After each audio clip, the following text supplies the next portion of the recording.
Bonjour à toutes et à tous et bienvenue sur Grand Lille TV, ravi de passer cette matinée en votre compagnie. 7h30 en direct, bien évidemment, ce jeudi 8 février. On démarre par vos conditions de circulation ce matin en direct, en temps réel. Voyez la métropole lilloise, cette carte affichée et des ralentissements habituels, comme d'habitude sur la 25, la RN41 depuis la Flandre-les-Wep, la 1 et la 23 également ralentis. Soyez prudents et patients au volant. D'autres infos trafic, bien évidemment, à suivre tout au long de cette matinale. On enchaîne avec vos prévisions météo. Les journées se suivent et se ressemblent cette semaine dans la région. Soleil et froid, de nouveau au programme. Moins 4 degrés relevés cette nuit à Lille. Quelques brouillards givrants peut-être par endroit. Mais grâce au soleil cet après-midi, les températures vont remonter. On aura par exemple 5 degrés à Dunkerque, Saint-Omer et à Lille. 6 degrés à Calais et à Boulogne. La neige, elle est attendue demain dans la région. Quelques centimètres de neige demain vendredi. Aujourd'hui, que du soleil, du ciel bleu. On en reparlera donc bien évidemment aujourd'hui et demain avec vos prévisions météo complètes dès ce journal, dès la fin de ce journal. À la une de cette édition, d'abord les travaux annoncés de la gare Lille-Europe. Pendant 2 ans, la seconde gare lilloise va bénéficier d'une importante rénovation.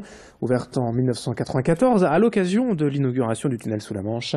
Lille-Europe accueille aujourd'hui plus de 7 millions de voyageurs par an, 40 000 par jour. Mais sa conception futuriste volontairement ouverte vers l'extérieur l'a également rendue perméable au vent, au froid. Si bien qu'on la surnomme parfois la gare au courant d'air. Pour la SNCF, l'objectif c'est avant tout de mieux gérer les volumes de passagers tout en valorisant les services. 1700 mètres carrés d'espace vont ainsi être créés. Des pôles bien identifiés, billetterie d'un côté, commerce et restauration de l'autre. Le coût total de ce chantier est annoncé à plus de 14 millions d'euros. Présentation au micro d'Alexis Tessier. Les travaux de modernisation de la gare de Lille-Europe commencent maintenant pour une durée de 2 ans et vont permettre d'améliorer la satisfaction de nos clients.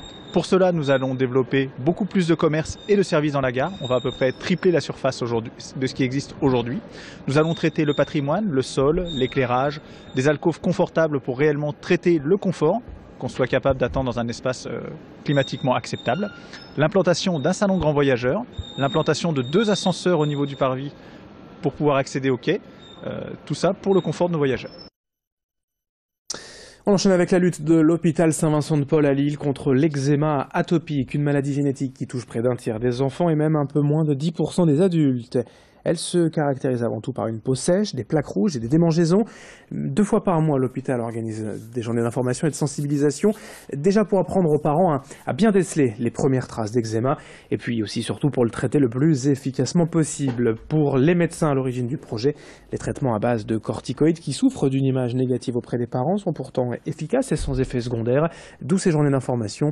Renseignez-vous et inscrivez-vous sur le site internet de l'hôpital Saint-Vincent. Explication avec une médecin au micro d'Alexis Tessier. Donc l'eczéma, c'est une maladie de peau qui est d'origine génétique. Ce n'est pas lié à une allergie. Ça, c'est une croyance également. Il y a beaucoup de parents qui pensent que l'eczéma, c'est d'origine allergique et cherchent une cause. Mais en fait, c'est génétique, c'est lié à un trouble de la barrière cutanée. Et donc, c'est ce qu'on leur explique quand ils viennent. C'est génétique. On aura toujours une peau atopique, donc une peau sèche, hypersensible, mais on peut avoir de moins en moins d'eczéma. Écoutez justement l'espoir d'une maman concernée, toujours avec Alexis Tessier. Déjà de refaire les tests allergologiques pour voir si de nouvelles allergies se sont déclarées et m'aider aussi dans l'application de la crème et la soulager au quotidien puisque ça lui gratte la nuit, surtout pendant le sommeil. Actuellement, le traitement qu'on nous donne, ce sont toujours les corticoïdes. Donc, du coup, ça va me permettre aussi de me rassurer sur ce traitement qui parfois peut faire polémique. En bref, une opportunité d'emploi à Lambersart. Open, entreprise de services numériques, recrute actuellement 150 ingénieurs d'études sur le développement et la conception de systèmes des postes juniors et seniors. Les candidatures sont ouvertes sur le site carrière.open.global/fr. La Fédération internationale de volleyball a choisi la région, le stade Pierre-Mauroy, pour accueillir le tournoi final de la Ligue des Nations du 4 au 8 juillet prochain. Après le football, le tennis, le basket, le handball, voici donc du volleyball. Les meilleurs volleyeurs du monde, dont l'équipe de France, bien évidemment, attendue donc début juillet au stade Pierre-Mauroy. Et puis un autre événement à prévoir, la MEL et le stade sont officiellement candidats pour accueillir des matchs de handball féminin et masculin des Jeux Olympiques de Paris 2024. Il s'agirait des matchs pour la 3e place et les finales. Là, on aura le temps, bien sûr, d'en reparler d'ici là. Dans cette édition, également, on évoque le lactose, ce glucide présent principalement dans le lait de vache. Aujourd'hui, bien souvent, il fait parler de lui. En moyen terme, les intolérances sont fréquentes chez les jeunes enfants et leur offrir du laitage devient alors un casse-tête. Exemple avec Stéphanie Rome, maman nordiste de 2 jumelles ayant très tôt montré des signes d'intolérance. Elle a dû trouver des alternatives aux yaourts classiques en fabriquant elle-même dans sa cuisine des yaourts à base de lait de coco et d'amandes douces. Et c'est comme cela que la marque des yaourts Les Petites Pousses est née il y a 1 an. Aujourd'hui, Stéphanie emploie 5 personnes et produit chaque semaine 36 000 yaourts dans une usine en Bourgogne. Céline Nuret a rencontré cette maman entrepreneur. Aujourd'hui, les Petites Pousses s'adressent bien sûr aux consommateurs qui ont une allergie ou une intolérance au lait ou au lactose. Donc ça, c'est à peu près aujourd'hui 1/3 de nos consommateurs. Et dans 2/3 des cas, ce sont des personnes qui tout simplement souhaitent s'orienter vers plus de végétal au quotidien.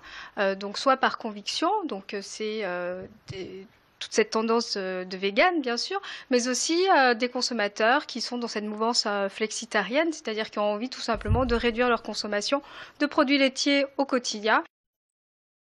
Pour finir cette édition, la traditionnelle opération de la Saint-Valentin à Tourcoing grâce au carillon de l'église Saint-Christophe. Les amoureux peuvent en effet choisir parmi 180 chansons d'amour et s'offrir ainsi un petit concert privé le soir du 13 février sur le Parvis. Il suffit pour cela de contacter l'association des Amis du Carillon et de choisir dans le catalogue parmi les 180 titres que maîtrise le carillonneur Michel Godefroy. Ainsi, si vous souhaitez entendre ces 62 cloches se balancer rien que pour vous et votre moitié, n'hésitez pas, c'est gratuit, mais il faut s'inscrire avant dimanche. Explication avec Brieux Gorchy qui a rencontré le carillonneur. Si vous voulez faire dédicacer une chanson, vous adressez aux Amis de Tourcoing du Carillon, qui est présidé par M. Thomas Figeac, qui est ici présent, et vous inscrivez sur Internet ou par téléphone, et l'association vous donnera un créneau. Ça veut vous dire que la chanson sera jouée par exemple entre 19h15 et 19h20.